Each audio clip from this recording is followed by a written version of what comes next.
আসসালামু আলাইকুম সবাইকে welcome back to my channel Farzana simple life. চলে আসলাম আরেকটা নতুন ব্লগ নিয়ে। আশা করি আপনারা যে যেখানে আছেন ভালো আছেন, সুস্থ আছেন।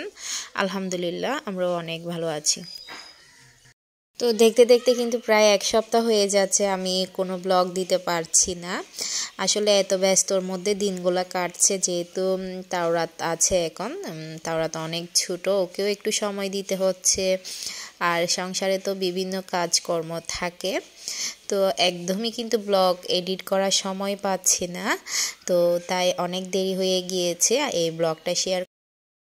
তো গত ব্লগে দেখেছিলেন আমি সবজি আর মুরগির মাংস দিয়ে পুর তৈরি করে রেখেছিলাম, আর ময়দার খামিলটাও তৈরি করে রেখেছিলাম। তো যেহেতু ব্লগটা অনেক বেশি বড় হয়ে যাবে, পুরো ব্লগটা আপনাদের সাথে শেয়ার করতে পারিনি। আমি হাফ দিয়েছিলাম আর হাফ আজকেই দিচ্ছি। তো আমি কিভাবে সমোসা বলতে আমরা যেভাবে সচরাচর ভাজ দিয়ে শীট তৈরি করে সমোসা তৈরি করি, আমি কিন্তু আজকে সেই সমোসাটা তৈরি করব না। খুবই সিম্পল, খুবই ইজিলি আমি আজকে সমোসাটা তৈরি করব। তো আপনারাও চাইলে এভাবে ট্রাই করতে পারেন। এভাবে কিন্তু ফ্রোজেন করে রাখলে অনেক বেশি খেতে ভালো লাগে। দেখা যায় বাচ্চারা স্কুল থেকে আসলে অনেক বেশি খিদে লাগে ওদের, তো কোনো কিছু হালকা নাস্তা খেতে চায়। তো আমার বাচ্চারাও এইরকম স্কুল থেকে মাদ্রাসা থেকে আসলে ওরা বলে আম্মু খিদে লেগেছে, তো তখন আমি ওদেরকে হঠাৎ করে ভেজে দিতে পারি, যে এটা যদি আমরা ফ্রোজেন করে রাখি। তো যেহেতু আমার ঘরে বাচ্চা আছে, তো আমি মাঝে মাঝে এভাবে অল্প কিছু তৈরি করে আমি ফ্রিজে রেখে দিই, ডিপ ফ্রিজে ফ্রোজেন করে রাখি। তো বাচ্চাদের সবসময় ভেজে দিই যখন ওদের খিদে লাগে। তো আপনারা দেখতে পাচ্ছেন, আপনারা একটু লক্ষ্য করলে বুঝতে পারবেন আমি একটা পিঠা কাটার নিয়েছি। এই পিঠা কাটারগুলো কিন্তু সব দোকানের মধ্যে পাওয়া যায়, যেটা মানে ক্রোকারিসের দোকানে এই পিঠা কাটারগুলো পাওয়া যায়। বিভিন্ন রকম ডিজাইনের আছে। তা আজকেরটা আমার 3 কোণার অ্যাঙ্গেলের ডিজাইন। তো এটা দিয়ে কিন্তু সমোসা তৈরি করা যায়, দেখতেও সুন্দর লাগে আবার খেতেও ভালো লাগে। তো আমি একটা রুটি বেলে এটাকে 2 ভাগ করে কেটে নিয়েছি, আর কাটার পর আমি মাঝখানে পুর দিয়ে দিয়েছি পরিমাণ মতো। আর এটা আমি ভাঁজ দিয়ে এই পিঠা কাটারের মধ্যেও কাটতে পারি, আবার হাত দিয়েও কিন্তু একটু চেপে কাটা চামচ দিয়ে একটু ডিজাইন করেও নিতে পারি, এতেও কিন্তু দেখতে ভালো লাগে।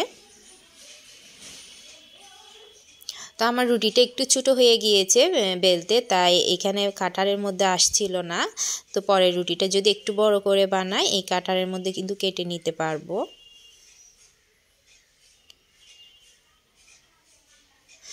আর এভাবে যদি নাস্তা তৈরি করে রাখি, হুটহাট দেখা যায় মেহমান আসলে, তখন দেখা যায় হাতে বেশিক্ষণ সময় লাগে না, মেহমানকে কিন্তু ইজিলি কিন্তু ভেজে দেওয়া যায়।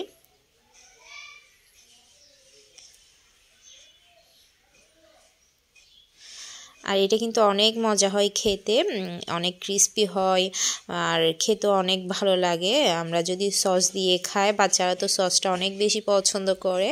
আর আমার বাড়িতে যদি সস এনে রাখি, এটা কিন্তু মানে বেশি দিন থাকে না, বাচ্চারা কিন্তু এমনিতেই খেয়ে ফেলবে, হাতে বা প্লেটে নিয়ে নিয়ে খেয়ে ফেলে। তাই সসটা আমি কিন্তু বেশি দিন রাখতে পারি না বাচ্চাদের জন্যে। আর এই খাবারটা কিন্তু আমার বাচ্চারা অনেক বেশি পছন্দ করে। তো আপনারাও ট্রাই করতে পারেন এভাবে কিন্তু আমরা সিঙ্গারাও বানিয়ে নিই। সিঙ্গারাটা একটু উল্টো করে ভাঁজ দিলে সিঙ্গারাটা হয়ে যাবে। আর এই ডিজাইনটা কিন্তু আমি কাটা চামচ দিয়েই করে নিচ্ছি, কাটা চামচ দিয়ে ডিজাইনটা করলেও অনেক বেশি ভালো লাগে।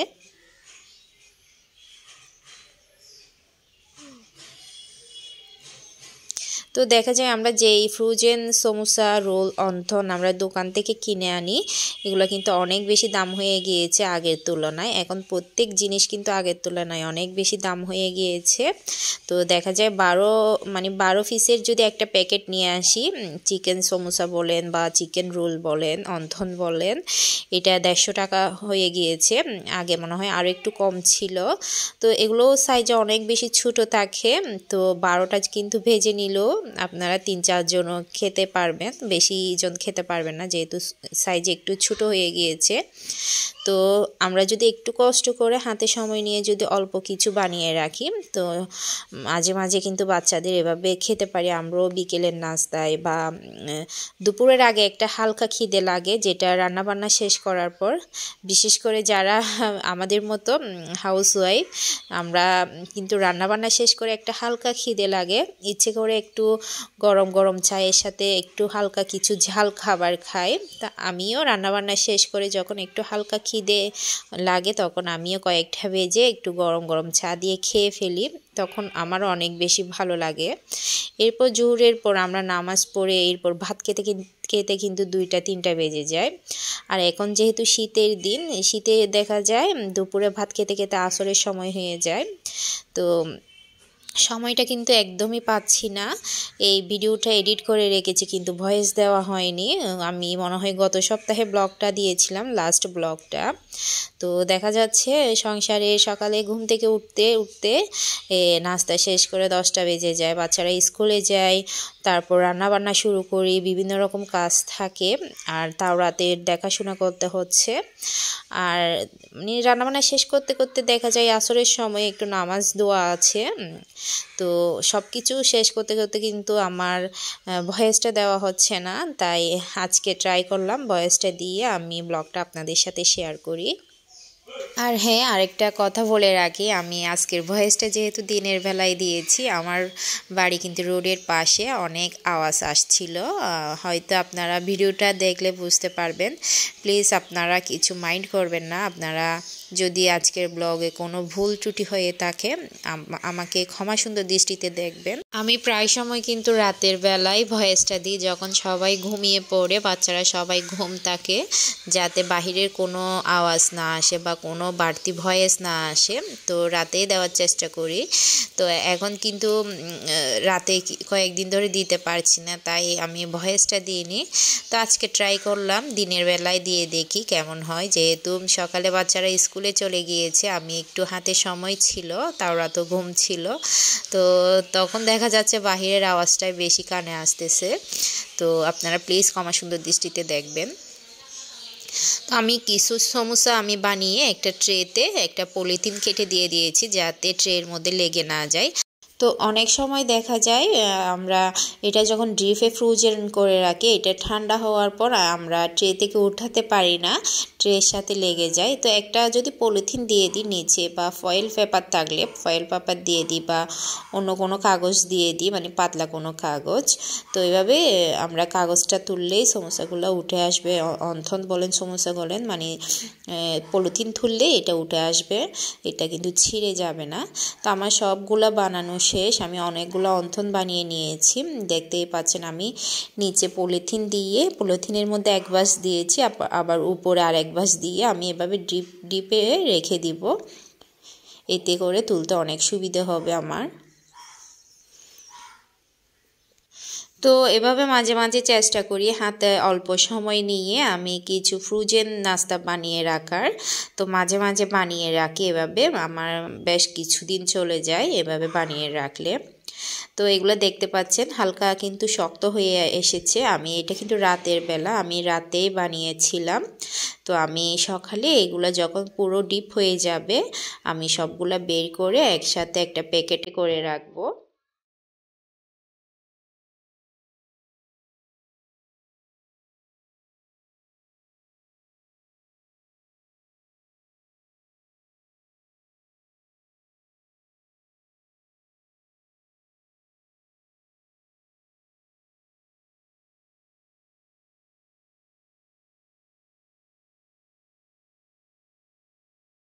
আমি নাস্তাগুলো ফ্রিজে রেখে দিয়েছি, এইগুলা ডিপ ফ্রিজে যেহেতু রেখেছি, এগুলো সকালে বের করে নেব। আর রাত্রে আমি কিচেনটাও পরিষ্কার করে রেখেছি, অনেক কিছু মানে জিনিসপত্র আধোয়া হয়েছিল যেহেতু নাস্তা বানিয়েছি। তো আমি রাত্রেই সবগুলো পরিষ্কার করে রেখেছি ধুয়ে। দেখা যায় রাত্রে যদি আমরা শোয়ার আগে কিচেনটা একটু পরিষ্কার করে রাখলে সকালে ঘুম থেকে উঠে আমি নাস্তা বানাতে সুবিধা হবে, আর কিচেনটা কিন্তু অগোছালো থাকবে না। তো আমি প্রায় প্রায় সময় চেষ্টা করি মানে রাত্রেই কাজকর্ম শেষ করে আমি কিচেনটা একটু পরিষ্কার করে রাখতে, যেহেতু সকালে আবার কিচেনে উঠে এগুলো পরিষ্কার করে নাস্তা বানাতে অনেক বেশি দেরি হয়ে যায়, যেহেতু সকালে বাচ্চারা স্কুলে চলে যায়। তো আমি সকালে উঠে নাস্তা করে এরপর ফ্রিজ থেকে নাস্তাগুলো বের করে নিয়েছি। তো দেখতে পাচ্ছেন এগুলো কিন্তু একটা একটা উঠে এসেছে, মানে একটার সাথে একটা লেগে যায়নি। তো পলিথিন দিলে এটাই সুবিধে। তো আপনারা চাইলে একটা এয়ারটাইট বক্সে করে রেখে দিতে পারেন, আমি একটা পলিথিনে করে ভরে রেখে দিব। দেখা যায় এগুলো কিন্তু বেশি দিন থাকবে না, খেয়ে ফেলা হবে। তো আমি একটা পলিথিনেই করে রাখছি, এটা কিন্তু একটার সাথে একটা লেগে থাকবে না, মানে অনেক ঝরঝরা থাকবে। তো আমার অনেকগুলা হয়েছে সমোসা আর অন্তন, তো আমি এগুলো এখন ফ্রিজে রেখে দিব, কয়েকটা ভেজে নিব, তাসির দোহা স্কুল থেকে আসলে ওদেরকে দিব।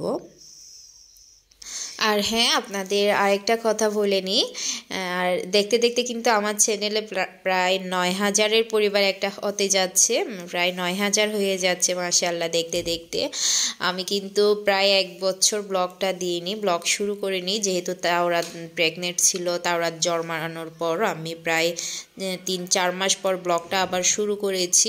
তো চেষ্টা করব প্রায় সময় আপনাদের সাথে ব্লগ শেয়ার করার জন্যে। তো আপনাদের যদি আজকের ব্লগটি ভালো লেগে থাকে প্লিজ একটা লাইক দিয়ে দিবেন। আর যারা এখন আমার চ্যানেলে নতুন, আমার চ্যানেলটি সাবস্ক্রাইব করেননি, প্লিজ আমার চ্যানেলটি সাবস্ক্রাইব করে দিবেন। আমি চাই আমার চ্যানেলটা আস্তে আস্তে অনেক বড় হোক, মানে এখন যেহেতু ৯,০০০ হতে যাচ্ছে, আমি চাই আমার চ্যানেলটা ১ লক্ষ পরিবার হোক। তো আপনারা প্লিজ আমাকে একটু সাপোর্ট করবেন, আমার চ্যানেলটি সাবস্ক্রাইব করে দিবেন। আর যেহেতু আমাদের ফ্যামিলিতে সামনে একটা বিয়ে আছে, আমি এসেছি সামনে বলতে পরের দিন, কিন্তু গায়ে হলুদ ছিল। তো নুসাইবা দোহার জন্য শাড়ি কিনতে এসেছি, ওদের জন্য 2টা শাড়ি নিয়েছি, যেহেতু ওরা হলুদে শাড়ি পরবে। তো ওদের জন্য 2টা শাড়িও কিনে নিয়েছি। তো আমি যাওয়ার সময় তাওরাতকে রেখে গিয়েছিলাম, আমি একাই গিয়েছিলাম। দেখা যায় ছোটো বেবি নিয়ে মার্কেটে যেতে কিন্তু একটু প্রবলেম হয়, তো তাওরাতকে বাড়িতে রেখে গিয়েছিলাম। আসার পর দেখে ও অনেক বেশি কান্না করছিল, ঘুম ছিল, ঘুম থেকে উঠে ওকে একটু কোলে নিয়ে শান্ত করে দিচ্ছি। ও কিন্তু আস্তে আস্তে অনেক বেশি দুষ্ট হয়ে যাচ্ছে মাশাআল্লাহ। তো আমার আজকের ব্লগ এ পর্যন্ত, সবাই ভালো থাকবেন, সুস্থ থাকবেন। আসসালামু আলাইকুম, আল্লাহ হাফেজ।